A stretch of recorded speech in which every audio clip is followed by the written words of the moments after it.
হয়েছে।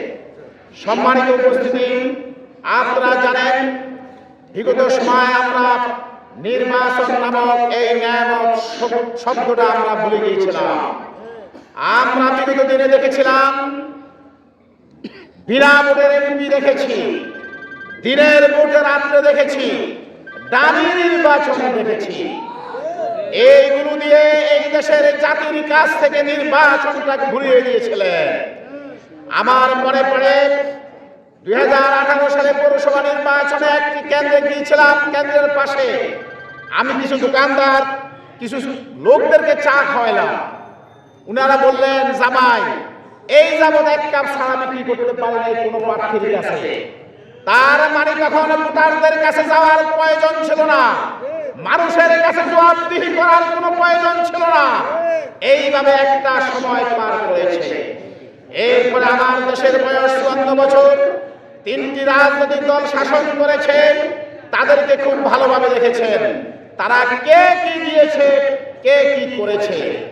একটি দল বাংলাদেশে 5 বার দুর্নীতিতে চ্যাম্পিয়ন হয়েছে। আজকে তাদের নেতা 17 বছর পরে দেশে এসে মুক্তি সেজে তিনি হতুয়া দিচ্ছে। এই হতুয়াই দেশের জনগণ গ্রহণ করবে না। সম্মানিত উপস্থিতি, আমি আপনাদের কাছে আহ্বান জানাতে চাই, এই ফরিদগঞ্জ উপজেলার প্রত্যন্ত অঞ্চলে আমি এবং আমার প্রার্থী দিয়েছে এমন কোন গ্রাম নেই যে গ্রামে বিল্লাল হোসেন মিয়াজির পা লাগে নাই, এমন কোন সনাতন ধর্মাবলম্বী বাইরের বাড়ি নাই যেখানে আমরা যাই না। আমরা প্রত্যন্ত অঞ্চলে ছুটে গিয়েছি। ফরিদগঞ্জের মানুষের ভাষা পরিবর্তন হয়ে গেছে। ফরিদগঞ্জের মানুষ সিদ্ধান্ত নিয়েছে আগামী 12 তারিখে যে নির্বাচন হবে সেই নির্বাচন তারা ইনসাফের প্রতীকে ভোট দিবে, কল্যাণের প্রতীকে ভোট দিবে। আমরা জাতিকে বলেছি আমরা এমন একটি রাষ্ট্র কায়েম করতে চাই যেই রাষ্ট্র হবে কল্যাণকর রাষ্ট্র, যেই রাষ্ট্রের মধ্যে সন্ত্রাস থাকবে না, চাঁদাবাজি থাকবে না, মানুষ খুন থাকবে না। আমরা এগুলো ইনশাআল্লাহ, শুধু জামাত ইসলামী ক্ষমতায় এসেছে এই কথা শোনার সাথে সাথে 50% দুর্নীতি বন্ধ হয়ে যাবে ইনশাআল্লাহ। সম্মানিত ভাইরা, আমি আপনাদের কাছে আবেদন রাখতে চাই, আজকে আমাদের বন্ধুদের মাথা গরম হয়ে গিয়েছে। আরে বন্ধুরা, আপনাদের এমপি আমরা বানিয়েছিলাম, আমরা তো আপনাদের সাথে সংসার করেছিলাম, একসাথে কাজ করেছিলাম। একবারের জন্য আমাদেরকে দেন, আমরা দেখিয়ে দিতে চাই এই বাংলাদেশের প্রতিটি রোড গাড়ি উন্নয়নের জোয়ার।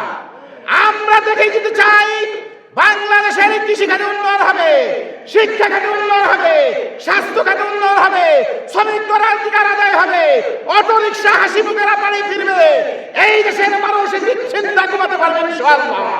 এমন রাষ্ট্র জামাত ইসলামী ভোট দিবে ইনশাআল্লাহ। আমি আপনাদেরকে পরিশেষে উদাত্ত আহ্বান রাখতে চাই, আসুন আর বসে থাকার সুযোগ নেই।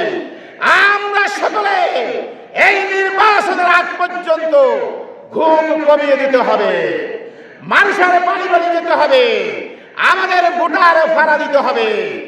আমরা নিশ্চিত ইনশাআল্লাহ আল্লাহর অশেষ মেহেরবানিতে আগামী দিনে এই দেশের প্রধানমন্ত্রী হবে বাংলাদেশের মানবধর্মী নেতা, মানবতার ফেরিওয়ালা ডক্টর শফিকুর রহমান। বিশ্ব আজকে তার দিকে তাকিয়ে আছে। বাংলাদেশের এই গণজোয়ার দেখে যতই উদ্ভট কথাবার্তা বলুক তা এই দেশের জনগণ গ্রহণ করবে না। আমি পরিশেষে আপনাদের সকলকে আহ্বান জানিয়ে আমি আমার বক্তব্য শেষ করছি। খোদা হাফেজ। বাংলাদেশ জিন্দাবাদ, জামাত ইসলামী বাংলাদেশ জিন্দাবাদ, জিন্দাবাদ।